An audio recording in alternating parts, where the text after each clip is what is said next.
Greetings. Thank you for tuning in to the Men's Retreat. Today we're going to talk about a few things. At first, I would like to introduce my panel. First, we have Dr. Harvey Hinton III, and we have Stuart W. Johnson, Program Coordinator as well from the Men's Achievement Center. Dr. Harvey is the Director. The purpose of today's show is to discuss hip-hop, its influence, and how does it affect men of color. Today we will debate a little bit about hip-hop, the good, the bad, and the ugly. And so we're going to share our thoughts, and we're going to really dig deep in how this affects men of color.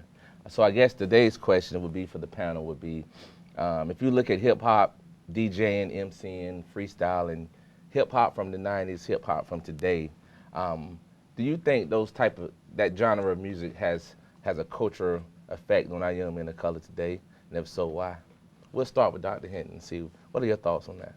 I mean, absolutely. When we look at culture, I think hip-hop has to be looked upon as a culture. And I know personally, I was born during a time period that would be associated as called Generation X. Generation X, okay. You know, and I think that those labels kind of speak to your expectations.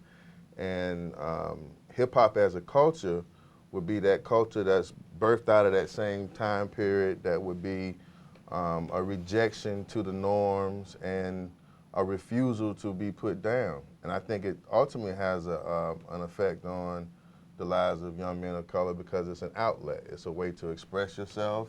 It's a way to be heard. So I definitely think it has an influence. So I'm glad you say that question before we move on to Mr. Johnson. So if you look at the campus today, and this is a very touchy topic for me, and I see the young men on campus, and these guys are educated young men, are on their way to be educated.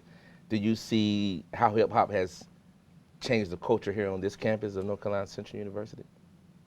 Certainly.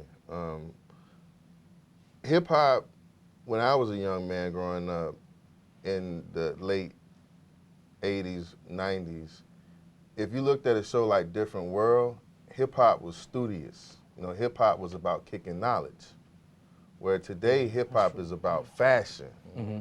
And fashion doesn't always tend to look studious. So I just... Yeah, it's like going to class with your gold fronts on a Tuesday afternoon. Well, just not having a bag and a paper or not having any materials. No book bag, but you have... Yeah, or even your clothing doesn't always express something that's positive. I think hip-hop of the 90s, the clothing sometimes would speak.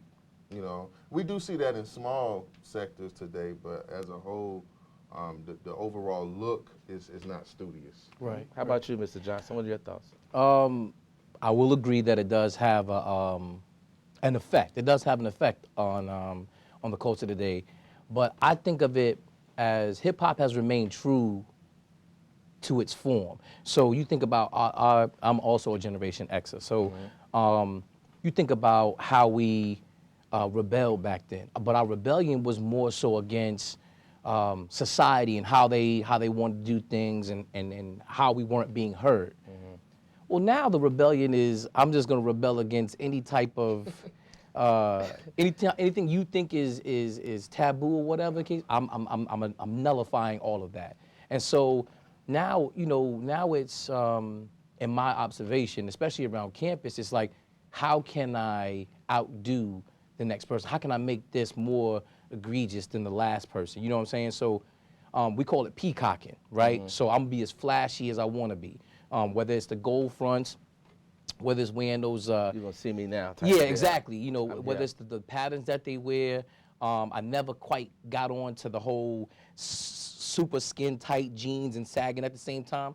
I never really understood that.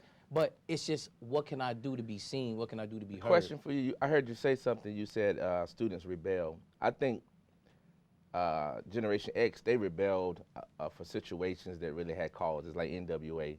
And now rebellion is now, we just turn it up. We don't care. And it's like you rebelling, but you're destroying yourself. Versus back in the day, hip hop, they rebelled for a cause. And I think those two, you said hip hop has stayed the same, but it has changed a little bit. The rebellion, the idea of rebelling, or the idea of not going against what society deems as decent or whatever, has remained the same. Mm-hmm. Because you think about our time, smoking weed was the big thing back then. So everybody had a weed song back then. You know what I'm saying? So, you know, it wasn't just Method Man that was smoking weed. It was Redman. It was Helter Skelter. It was everybody. Dude, yeah. Everybody was smoking weed. But like now, weed is just small potatoes. You know what I'm saying? Now we popping Molly's and Bars. yeah, all the other stuff. So it's like it's like I said, the idea, the rebellion is still the same. It's just that it's been taken to another. So the consequences, level. then I think about yeah, the I consequences. think in a way it's been perverted. You know what I'm saying? It, you know, we kind of lost sight. All right, so we'll move on to our graphic, and we'll see. We have a few graphics that we want to show. And first up, we have Tupac Shakur. In my opinion, one of the greatest rappers alive. Through my life, going through family struggles, I could turn on some Tupac and find a song for every situation I was going through. He was just very influential in my life. So I don't know what your thoughts on Tupac are. I just, still to this day, his songs can be relevant in today's hip hop and still bang out on the radio. Yeah. Well, I mean, Tupac was a real revolutionary political figure. I mean, he was a part of a real organization, a real movement. He had real values, morals, and aspirations and things he wanted to do in the world. And his music was just a small fraction of who he was as an artist. But I think sometimes our genius can create things that are to our demise. And so Tupac could go, and from what I understand, Tupac could go into the studio and just crank out music without thinking about it. And that's great for him, but that might not be great for the next man. And So his genius, right? He was a genius at some point. So money can make the situation change. So if I'm a money guy and I'm looking at what I can make with Tupac's work ethic or his approach to making music, if that formula is making more money, and the next guy is going to use that formula but does not have the substance, the values, the background, the foresight, the goals. Do you think hip hop would be the same if Tupac would have still been alive, him and Biggie? I'm going to say this. When people talk about Go ahead. Biggie and Pac, you don't. To me, they don't match up because he was a revolutionary. Biggie didn't talk anything about that, Right. so it doesn't match up. All right, we're gonna move to the next graphic. We have Run DMC. In my opinion, come from the era when family, love, peace, happiness, and just be proud to be an African-American male in general. So, Mr. Johnson, I'll let you start off on this. What does Run DMC do for you, and how have this culture missed out on that greatness? Well, that's what I'm saying. Like, okay, so like we talk about Run DMC, they talked about life, period. You know what I'm saying? About their life and what they were experiencing. So if they talk about My Adidas, that's what they were into at that time. You know what I'm saying? That's why I said I don't find anything different per se. It's just that hip hop now is just kind of taking it and just ran off with it. You know what I'm saying? So to me, with the Run plug DMC just kind of, you know, internalized what city life was. It was you know, I'm, you know, from the city, so they just internalized what city life was. They shared what was going on, and so it just made things,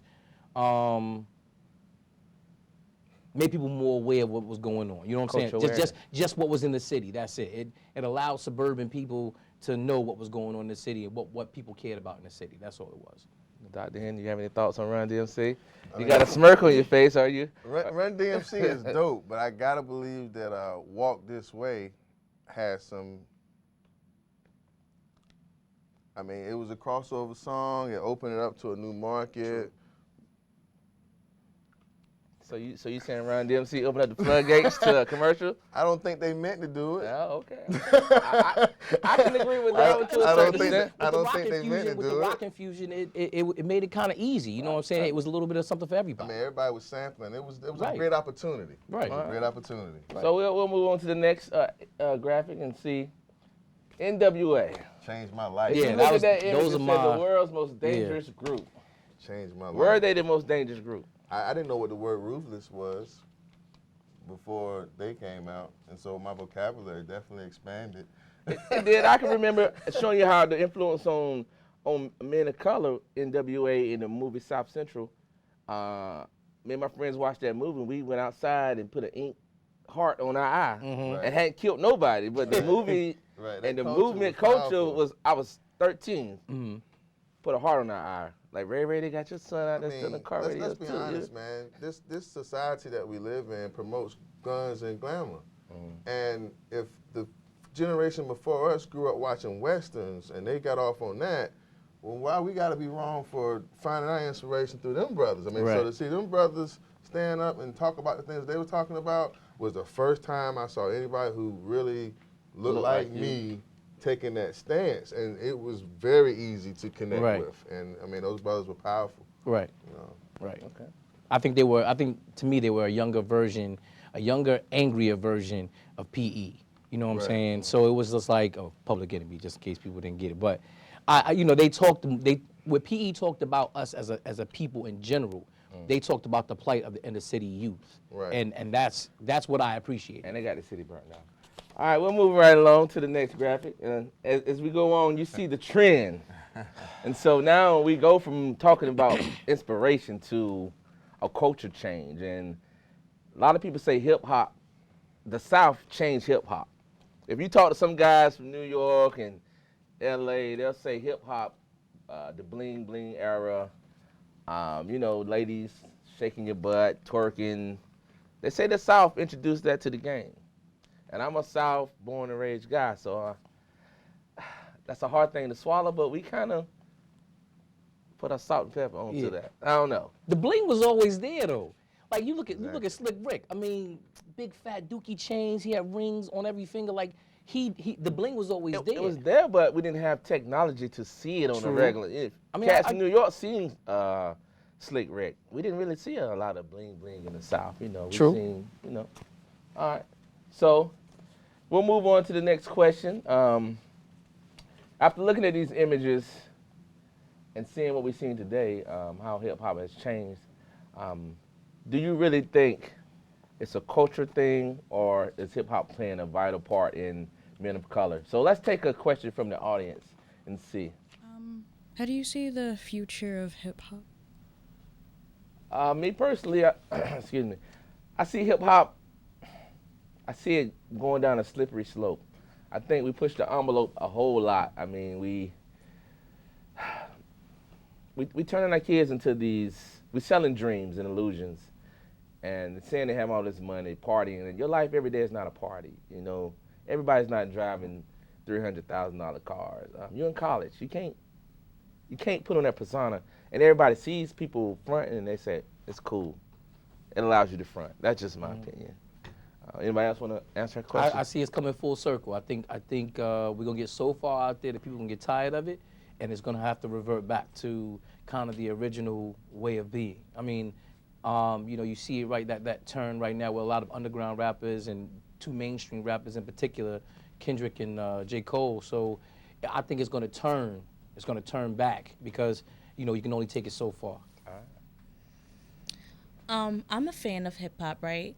And like just thinking back from all the way to like Grandmaster Flash to like KRS-One, don't you think hip hop's supposed to change? Well, Like, because if you look from back there to now, like it always changed. So it's supposed to change because change is natural. I mean, being the same and being stagnant is unnatural. I think the issue is that hip hop is a reflection of a social context and a social experience. And so when you had people oppressed in inner city life, it produced an experience, they talked about it.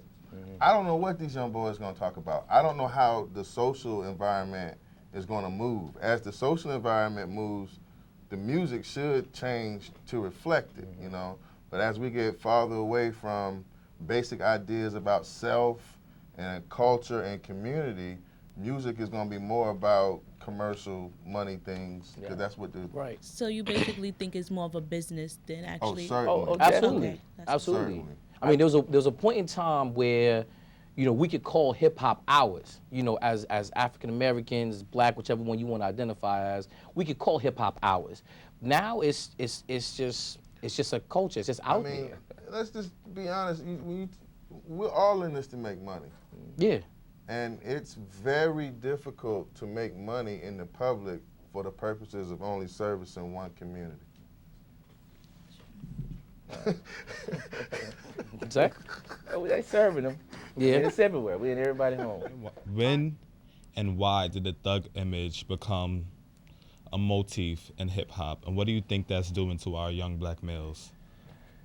Well, I read this article about the secret meeting. I don't know if you guys ever heard about that. And we go back to culture, diversity. We go about economics, and the best way to keep men down or our generation down is through economic suppression, right? And so if you look at hip hop, these guys are selling dreams of be the dope man. But when they're rapping this song about selling dope, they're in Miami somewhere on the yacht partying. And so it's a false dream. And so you look at Pipeline in prison, you look at homes without fathers around. These young men are just looking for a role model. And so the powers that be with all the money say, hey, how about let's show them these images. Let's show them some black men in power. It's just like when you was young, you seen somebody in the neighborhood with the best looking car. You're like, I want to be like that man when I grow up. So when they see the local rapper, dope boy with the big rims in the car, I want to be like him. They don't want to be like the school teacher because he may be driving the Escort. But I think we can't overlook, Tupac's thuggery, right, was about this gangster notion that we were going to protect our communities and that we were going to be tough about it. But it was about protecting the community. And somewhere in this portrayal, the responsibility to protect the community has been removed. So thugging becomes stray bullets hitting people and no one cares. Like, that was never the intent. The intent was that the real G's, the real men, were going to take care of their communities. I can understand that. Protect and serve, but we went to just Yeah. taking and killing. Going for self. But I mean, you talk about community. We've lost a sense of community. Everything you hear right now is not about us. It's about myself and how I'm going to get what I need to get. So again, it's hard to make money. Yeah. Still, It's like this. If I'm a rapper, I'll say, why you hating on me? You talking to the radio, meaning when I rap, I'm talking to the person that's listening. So when I hear the song, you saying, why you hating on me? I got all this, like you bragging in my face, and I'm the one who's supporting you. So we don't think about that. We don't have a question like, wow, he's saying we hating on him, Yeah. but we buying your music. It took me a long time to like some of the more commercial rappers of today because of that. Jay-Z, for example. I know people love Jay-Z. I had a hard time listening to him in the early 90s because, I don't know, maybe it was me. Maybe it was the hater in me. But Any other questions? Well, when you say Tupac was about protecting the community, that definitely was there, but did his songs ever talk about shooting other brothers in the community as well? He did. He had one of his most famous songs is Hit 'Em Hit 'Em Up. Up. Hit 'em up. That was another East Coast, West Coast beef that kind of divided hip hop. And But to his point, though, it was directed to a specific community. It wasn't a random, I don't give a F about nobody, blah, blah, blah. It was very specific and direct. So we gotta, I think, give him some credit for that. But it was very violent, all too. right. Thank you, sir. All right, so we talked about a lot of things today, and I think this discussion could go on for hours and hours at a time. So I guess it may be a need for part 2 and really dig down into how this really affects us as a culture. So I think from now we just got to look at hip hop, look at our culture, and ask ourselves, what are we putting out? And so the struggle is real, guys. Yeah, absolutely. We can't overlook that psychology teaches us that we're impacted and influenced by our surroundings, media, so we got to be responsible. Absolutely. And so tonight, I want to thank everybody for tuning in, watching the show, the audience for asking great questions. Thank my panel of experts that really have a love for hip hop. And until next time, tune into the Men's Retreat. Good night. Peace. Peace.